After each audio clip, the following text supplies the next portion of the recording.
Je pense qu'on l'entend. Tu as senti la tonnerre du fond. Putain! On veut tout recommencer là. Allez, je vais supprimer. Non, on se plaint pas, frère, on a déjà fait trop avancer. Regarde, on va écouter. Je vais le tuer là. On va finir cette vidéo. Je vais tuer la motivation. Et après, on écoute pour voir. Mais Merde. Tu as vu le silence qu'il y a quand tu coupes?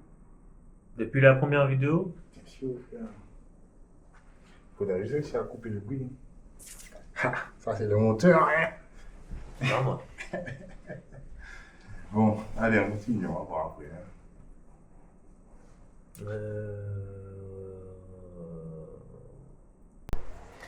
Il y a quelques années, deux amis d'enfance décident de lancer un business ensemble. Ils sont inséparables depuis le lycée, ils se font confiance à 100%. 6 mois plus tard, le business commence à marcher. 1 an après, ils ne se parlent plus. 2 ans après, ils sont au tribunal, l'amitié détruite, le business fermé. Pourquoi? Parce qu'ils n'ont jamais eu la conversation difficile avant de commencer. Aujourd'hui, on va avoir cette conversation à leur place. Donc moi, c'est Alvin, je suis ingénieur à Tex et investisseur avec Mirio. Yo, entrepreneur depuis quelques années et cofondateur de la chaîne Million Chaser. Et je vais être honnête, cette vidéo, elle est faite aussi pour nous. Parce que nous trois dans Million Chaser, on est amis avant d'être associés, depuis le lycée. Donc voilà, il y a nous deux et il y a Mani qui est dans les bacs. Et les règles qu'on va vous donner aujourd'hui, on les applique nous-mêmes. Et ça aurait été hypocrite de ne pas le dire. Ben, forcément, en conséquence de ça, nous on a signé ce qu'on appelle un pacte d'engagement avant même de commencer notre première vidéo. Donc c'était un fameux document où on se disait ce que chacun va faire, comment répartir le business et ensuite s'il y a des potentiels revenus, comment les diviser. Donc Mirio, j'aimerais que tu me dises, pour toi, quels sont les avantages de créer un business entre amis.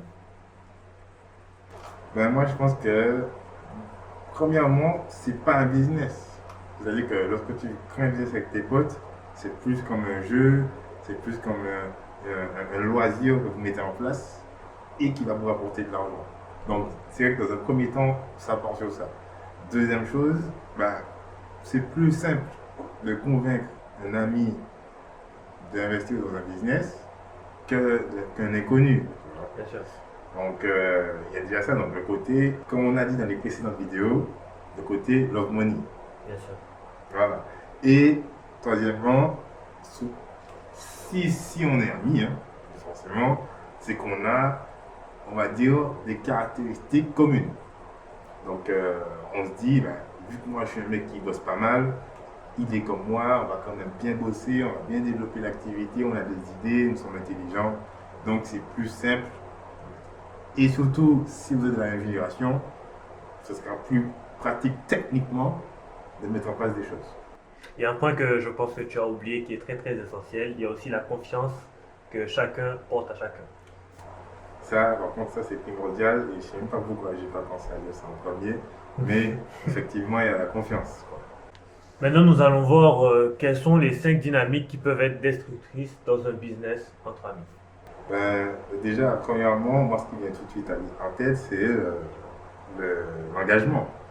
C'est-à-dire que on peut être peut-être les premiers jours, premières semaines à deux à fond dans le projet, et ensuite, petit à petit, on voit qu'il y en a un Là, du relâchement.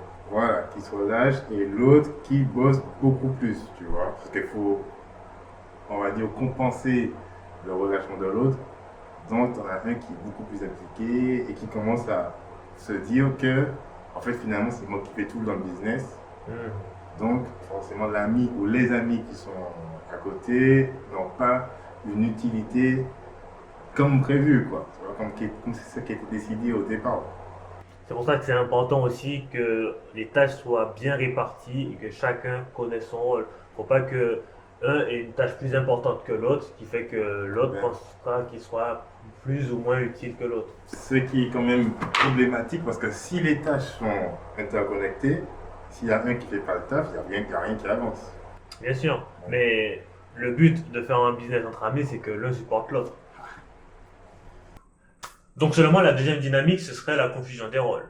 Il faut que le rôle soit établi dès le départ. C'est-à-dire qu'entre amis, il y a un échange qui est fait. Dans un business, il faut prendre des décisions. Quand il n'y a pas de hiérarchie claire, chaque décision devient une négociation. Ouais, ça, je connais ça. En conséquent, il faut clairement, mais clairement définir les tâches et les rôles, tu vois. Et pour le coup, c'est vrai qu'il faut savoir quelles sont les compétences de chacun. Bien sûr. Tu as peut-être le businessman, tu as peut-être le marketeur, tu as peut-être le mec qui est plutôt opérationnel, qui va bien exécuter les tâches, tu vois. Il n'y a pas de mec moins bon qu'un autre, car c'est que chacun a son domaine d'expertise. Et c'est là qu'il faut savoir, à ce moment-là, à qui tu donnes le pouvoir de décision finale. Parce que si tout le monde, alors c'est bien la démocratie, mais dans une entreprise, ça ne fonctionne pas. Il faut qu'il y ait un leader qui, en écoutant, bien sûr, les points de chacun, parce que le businessman, il a besoin du marketeur, il a besoin du mec qui va faire la technique, il a besoin du mec du R&D pour prendre une décision finale, tu vois. Donc, il faut un mec qui puisse être à la fois assez pédagogue pour comprendre tout le monde, donc le fameux businessman, et qui va ensuite mettre en place la décision finale, quoi, tu vois. Donc, c'est surtout ça, il faut surtout comprendre et identifier les compétences de chacun. Après, il y a aussi le problème de l'argent. À partir du moment où ça va commencer à rapporter des sous, forcément, il y en a soit un qui va se sentir plus légitime parce qu'il travaille plus, soit un autre qui va dire ouais, mais moi, j'ai quand même investi, soit il y aura toujours forcément un petit pépin quelque part. Et c'est pour ça que, comme on a dit dans le pacte d'engagement, il faut définir une structure financière claire. C'est-à-dire, quand il y a du bénéfice, quand il y a du truc, savoir ce qu'on fait, et puis prendre des décisions en conséquence. Et comme ça, au moins, il n'y a pas de mécontent, il n'y a pas de content, c'est équilibré et juste, quoi. Mais c'est vrai que l'argent va devenir potentiellement un des gros problèmes. Alors le quatrième problème serait le poids de l'histoire amicale dans les conflits professionnels. En business, un désaccord sur une stratégie se résout rationnellement. Dans certains conflits, il y aura aussi les amitiés qui peuvent prendre le dessus. Tu m'as toujours fait confiance depuis telle ou telle année. Pourquoi ce changement envers moi? Est-ce que tu doutes de moi? Et il faudrait qu'on arrive à différencier le professionnel du relationnel. Ben oui, forcément, il y a ce fameux problème des relations amicales, enfin émotionnellement. Mais justement, émotionnellement, il y a aussi ce problème qui vient comme point numéro 5, le fait qu'on peut pas dire, on n'arrive pas à dire stop ou non, quoi. C'est-à-dire que, même moi, j'ai déjà connu cette situation où tu travailles avec un ami, il pue la merde, tu sais pas comment lui dire qu'il pue la merde, vous êtes amis, vous avez fait des investissements, vous avez grandi ensemble, tout ça. Tu te dis, bon, est-ce que je continue à le laisser et on va aller droit dans le mur, ou je potentiellement brise l'amitié pour pouvoir diriger l'entreprise vers la bonne voie, tu vois. Et je dirais qu'il faut savoir faire cette part des choses et c'est pas facile. C'est pas facile. Bon, on peut parfois être tolérant, tu vois. Tu peux être tolérant, mais pédagogue, c'est-à-dire que tu peux accepter qu'il y a quelques trucs qui sont pas forcément top, mais expliquer. Bon, tout le monde n'a pas ce truc. Moi, par exemple, j'ai pas cette patience d'expliquer. Je préfère couper net, tu vois.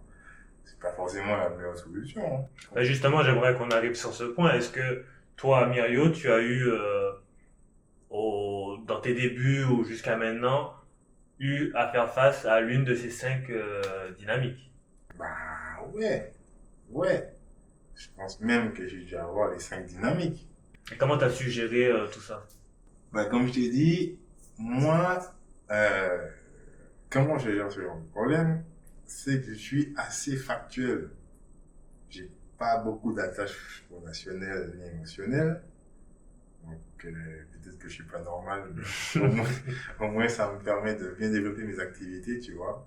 Et à partir du moment où je sais que j'ai aucun problème à couper, aucun problème à supprimer, bannir, j'ai pas de doute et je continue d'avancer. Et je pense que c'est pour ça que on continue à avoir une activité qui se développe correctement, avec des clients très satisfaits, sans, comme tu le sais, devoir faire forcément du marketing, de la R&D et tout ça, parce que j'ai réussi à mettre en place des solutions qui n'ont pas toujours été faciles, parce qu'il a fallu couper dans le vif pour apporter une qualité de prestation optimale à mes clients.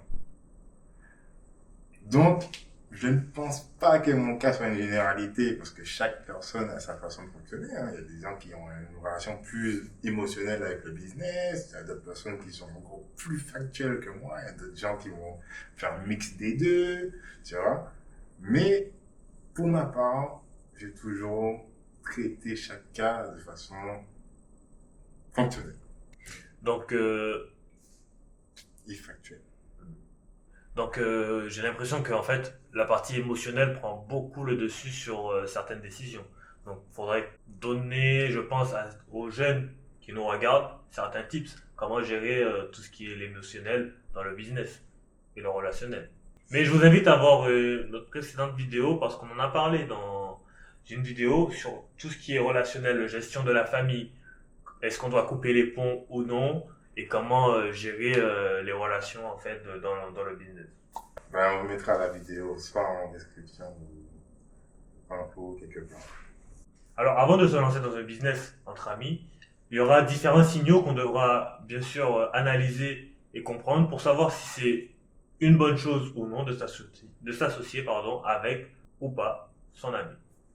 Ben déjà, le premier signal fort, c'est est-ce que vous vous êtes déjà pris la tête? Est-ce que vous avez déjà eu une engueulade? Est-ce que vous vous êtes déjà, bon, pas tapé dessus, mais s'il n'y a jamais eu ça, vous pouvez pas savoir la limite, on va dire, vous savez pas savoir, même si nous, c'est jamais engueulé, je crois. Non, Si tu places les pieds, mais j'ai rien. Si. Et on va la mettre dans la vidéo. non. Si. Non, mais tout dépend de la relation que vous avez avec la personne. Bon, moi, je sais pas d'engueulade en général. Mais, si vous connaissez pas le caractère, c'est surtout ça le truc, c'est même pas s'engueuler ou pas, c'est le caractère. Si vous n'êtes pas certain du caractère de la personne, ça c'est déjà un gros red flag comme on dit. Alors il y a aussi le point de l'argent qui est très essentiel. Si l'un des associés a besoin de l'argent rapidement et que les parts sont pas déjà définies, ça peut être une pression qui peut être un enjeu dans l'entreprise. Ouais, c'est vrai que c'est important de trouver les associés ou de s'associer avec des amis qui n'ont pas besoin du business. C'est-à-dire qu'ils font ce business parce qu'ils ont une conscience que ça peut valoir quelque chose à l'avenir et que ça peut être une belle aventure, mais qui potentiellement sont déjà en place. Ou peut-être que par exemple, si vous êtes trois associés, un peu comme nous, où on a quand même deux associés, bon, dans nos business pour l'instant on est à deux, mais sur la chaîne YouTube on est à trois avec Mani, où on sait qu'on a par exemple deux associés ou un associé qui a déjà son système en place, qui a déjà son activité, et l'autre qui est focus sur les entreprises, tu vois. Donc, ça dépend de chacun. Alors, c'est vrai que si vous êtes tous fauchés, ben, tant mieux, c'est encore mieux, parce qu'au final, vous avez, alors, si vous êtes des vrais mecs qui ont envie de faire du business, ben, vous serez des dalleux, vous avez envie de développer, de commencer à gagner du fric et tout ça, donc ça, c'est pas mal aussi. Mais c'est vrai qu'il faut pas qu'il y ait un mec qui soit dans une situation très ricaille, tu vois. Car ça va créer des décisions sur le court terme qui va impacter sur le long terme. Exactement, et ça devient au final une arnaque parce que bien souvent il y a des gens, comme ils veulent avoir de l'argent plutôt que de finir la prestation correctement, les clients sont pas satisfaits. Et de toute façon, logiquement, ça ne peut pas faire un bon business si tu veux prendre l'argent tout de suite dès les débuts, quoi. C'est ça. C'est pas logique.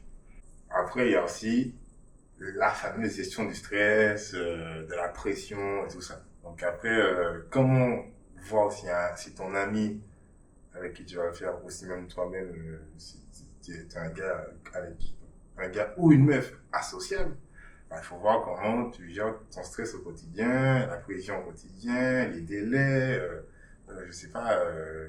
Ça peut commencer par un simple voyage entre amis organisé, où vous avez des dates à respecter, des horaires à respecter, pour voir est-ce que chacun met sa pierre à l'édifice pour que le voyage se passe correctement, ou si l'un il est plus relâché que l'autre. Exactement. Donc ça, c'est un facteur très important. Il y a aussi celui qui a du mal à recevoir les critiques. Ah oui, ça, Ça, c'est un point très important parce que dans un business qu'on veut qui grandisse, on doit être prêt à recevoir les critiques parce que des critiques, il y en aura et les critiques ne sont pas forcément négatives, mais c'est des points qui sont essentiels à prendre sur nous pour pouvoir améliorer le système dans le mieux. moi, je pense qu'il n'y a pas de mauvaise critique. Pour moi, c'est mon point de vue, hein. C'est-à-dire que, alors, tu peux avoir des gens médisants qui veulent juste te faire du mal, tu vois. Mais même ça, c'est une bonne chose parce qu'au final, ça te conforte dans l'idée que tu dois continuer à améliorer ton système pour que même des gens qui sont médisants puissent ne plus être médisants pour le coup, ou te conforter dans le fait que tu dois être, comment dire, tu dois continuer à performer parce que tu t'en fous des avis des gens qui sont là pour te faire du mal. Bon. Après, tu as les critiques constructives, là qui sont vraiment super importantes. Et là, moi, ce que j'aime bien, c'est demander des critiques constructives à mes clients. Voilà. Moi, je trouve que le client, c'est le meilleur mec qui peut te permettre de développer son business. Alors, quand tu as un associé au début, c'est bien, mais vous êtes dans le truc, quoi. Tu vois, tu peux pas voir vraiment ce qui fonctionne pas correctement en étant dedans. Il faut vraiment être à l'extérieur. Et le mieux placé, les gens les mieux placés, c'est même pas ta famille, tes amis, tes proches, c'est vraiment ton client. Le mec qui teste ta solution, il te dit, ouais, bon, j'ai essayé votre truc, c'est bien, mais il y a ça, c'est nul, il y a ça, c'est pas ouf, il y a ça, ça a déconné. Et là, tu t'améliores de fou. Et c'est pour ça que moi, je dis que moi, mes meilleurs associés, c'est mes clients. Tu vois. Les mecs qui m'appellent, on se parle pendant 2 heures, c'est un client, il me dit, ouais, là, j'ai testé ton truc que t'as fait par mail, c'est pas ouf, hein, tu devrais faire ça, comme ça, comme ça. Et même le mec, ça le fait kiffer. Il se dit, putain, je l'ai d'aider une petite boîte à se développer, tu vois. Donc, faut accepter la critique. Moi, je suis le premier à accepter. Même moi-même, je me mets tout le temps en question. Je me dis tout le temps que je suis contre tout ça pour pouvoir, justement, me pousser, faire du R&D sur moi-même pour pouvoir être une meilleure version et proposer une meilleure prestation, tu vois. Mais ouais, accepter la critique et surtout la comprendre, primordial.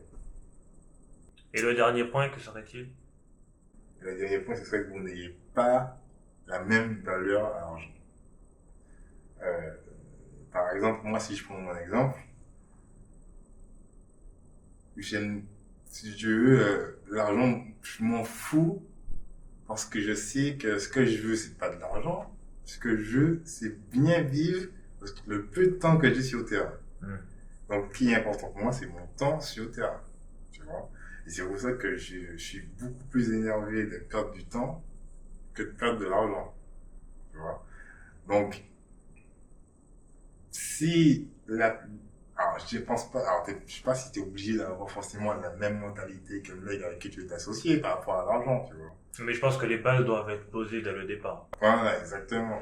Donc c'est pour ça que moi, je n'hésiterai pas à dépenser ou gaspiller de l'argent si ça me permet de gagner du temps ou de résoudre un problème qui me prendra beaucoup de temps. Ok. Tu vois. Si je peux donner un exemple, là par exemple on fait des vidéos. Si je vois que ça me prend 4 jours pour faire le montage et j'économise par exemple, je sais pas moi, 200 € et que je paye un mec 200 € et dans 2 heures j'ai le montage de la vidéo prête à être publiée, bien sûr que je vais lui foutre ces 200 €. Oui, parce que le temps que tu auras dégagé, tu pourras l'utiliser autrement. Voilà, j'estime que mon temps vaut plus que ce que je vais perdre en le faisant, donc je vais payer le mec 200 € quoi, tu vois. Okay. Mais ça, c'est mon point de vue. Et je pense qu'entre associés, vous avez parlé de ce genre de choses. Vous n'avez même pas entre associés, mais surtout entre amis, parler de ce genre de sujet, essayer de comprendre le rapport à l'argent de chacun et voir, en gros, si vous êtes compatibles. Bien. Ok, si après tout ça, malgré les inconvénients, les avantages que vous avez pu entendre dans la vidéo, vous avez quand même envie d'entreprendre avec un ami. Avec Alvin, on a déterminer à peu près 7 types de conversations que tu peux avoir avec un ou plusieurs amis pour pouvoir déterminer si ils sont business compatibles. Première conversation, la conversation sur les rôles et définition des rôles. Alors, qui décide de quoi? Qui a le dernier mot sur quoi? Comment on tranche en cas de désaccord total? Définissez les zones de responsabilité de chacun par écrit, sans zone grise. Ensuite, on a la conversation sur l'argent.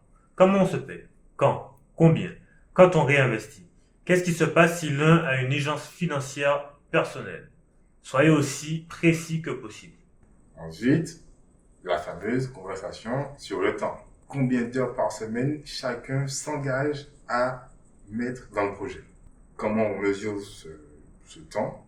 Et que se passe-t-il si l'un ne peut plus tenir ses engagements temporels? Maintenant, la conversation sur la sortie. Si l'un veut partir dans 2 ans, comment ça se passe? Qui rachète quoi? À quel prix? Comment on valorise? Cette conversation est la plus inconfortable, c'est aussi la plus importante. Et pour le coup, on enchaîne avec la conversation numéro 5, celle sur les désaccords. Comment gérer un désaccord majeur de stratégie? On vote, on fait appel à un tiers, on a un droit de veto. Définissez ce processus avant d'en avoir besoin. Mais bien sûr, il peut y avoir des échecs. Donc, conversation sur l'échec. Si le business ne marche pas, comment on ferme proprement sans se détruire? Qui est responsable des dettes? Comment on préserve l'amitié dans ce scénario? A contrario, la conversation sur la croissance différentielle. Et si l'un de vous deux s'améliore beaucoup plus vite que l'autre? Et si l'un devient clairement plus important au succès du business? Comment vous adaptez les rôles et les rémunérations? Alors, est-ce qu'on doit faire du business avec son ami? La réponse. Il n'y a pas de réponse universelle. Il y a seulement des conditions. Si les conditions sont remplies, si les cases sont cochées, les conversations ont eu lieu, les règles sont écrites, les rôles sont clairs, alors tentez l'aventure. Si ces conditions ne sont pas remplies, protégez d'abord l'amitié. Si c'est une bonne amitié. Ouais. C'est important ça. Donc du coup, on va quand même conclure avec une phrase un petit peu philosophique. Un bon ami n'est pas fort. Tu t'as vu, t'es deux cons des fois. Il n'y a pas beaucoup de place. Ah merde. Un bon ami n'est pas forcément un bon associé. Hein? Mais un bon associé peut devenir un très bon ami. Donc sur ce, on se revoit pour une prochaine vidéo. J'espère que ça vous a plu. Dites-nous dans les commentaires si vous êtes associé ou pas avec vos amis, avec vos parents peut-être, avec vos cousins, frères et sœurs. Et ce que vous en pensez du sujet, quoi. Est-ce qu'il y a des conversations en plus des 7 dont on en a parlé qui seraient intéressantes à avoir? Et partagez-nous un peu vos idées concernant d'autres sujets de vidéo. Merci à tous.